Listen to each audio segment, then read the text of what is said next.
আসসালামু আলাইকুম everyone, this is my channel Linus life 2727। আজকে চলে আসলাম নতুন একটি ব্লগ নিয়ে। আজকে আমরা রান্না করব মিষ্টি কুমড়া শাক দিয়ে, আলু দিয়ে আর সিম দিয়ে রান্না করব, বাগার দিয়ে রান্না করব। এটা খেতে অনেক মজার। আমি তাই শাকগুলো কুটে নিয়েছি ভালোভাবে। সিম সিম আলু টমেটো তাও কেটে নিয়েছি, হালকা একটু টমেটোও দেবো।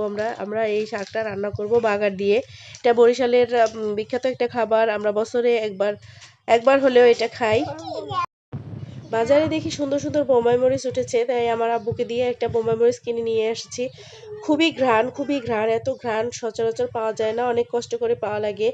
ভাগ্য থাকলে পাওয়া যায়, না হলে পাওয়া যায় না। তো আমি আগে সব কিছু দিয়ে সিম আলু আর শাক দিয়ে বসিয়ে দিয়েছি। এটা আমরা আগে সেদ্ধ দিয়েছি, সেদ্ধ দিয়ে তারপরে এটা বাগার দেব। আমরা সেদ্ধ হয়ে গেলে বাগার দিয়ে দেব।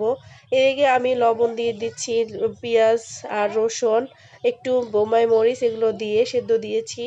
এখন আমি সেদ্ধ দিয়ে দিলাম, এখন ঢাকনা দিয়ে রাখবো। ঢাকনা দিয়ে কিছু সময় পরে উঠিয়ে দেখবো, নাড়াচাড়া করে মিলাই দিতে হবে এটাকে। শাকগুলো আলুগুলো সব সুন্দরভাবে সেদ্ধ হওয়ার জন্য বারবার নেড়ে মিলিয়ে দিতে হবে, একটু আলুগুলোকে ভেঙে ভেঙে দিতে হবে। শাকটাকে বারবার নেড়েচেড়ে ভেঙে দিচ্ছি। তারপরে এটা পানিটা টেনে গেলে, হালকা একটু পানি থাকলে তখন বাগার দিয়ে নেব। আমরা বাগারটাও দিয়ে নিয়েছি। এখন আম্মু মাছ নিয়ে এসেছে, মাছটাকে মেখে তারপরে ভাজতে দিয়ে দিলাম। আম্মুর রান্না অনেক মজা খেতে। আম্মুর রান্না যত মানুষ খেয়েছে কেউ মানে প্রশংসা ছাড়া বলেনি, প্রশংসাই করেছে। অনেক মজা আম্মুর রান্না। তাই আম্মু আবার কষায়, তরকারি কষানোর সময় নিয়ে কষায়। তরকারি কষাতে গেলে, মশলা কষাতে গেলে অনেক সময় নিয়ে মশলাগুলো কষাতে হয় আম্মুর। এই জন্যই হয়তো আম্মুর হাতের রান্না অনেক মজা। অনেক মানুষ আমার আম্মুর হাতের রান্না খেয়েছে, যারা যারা খেয়েছে তারা সবাই প্রশংসা করেছে।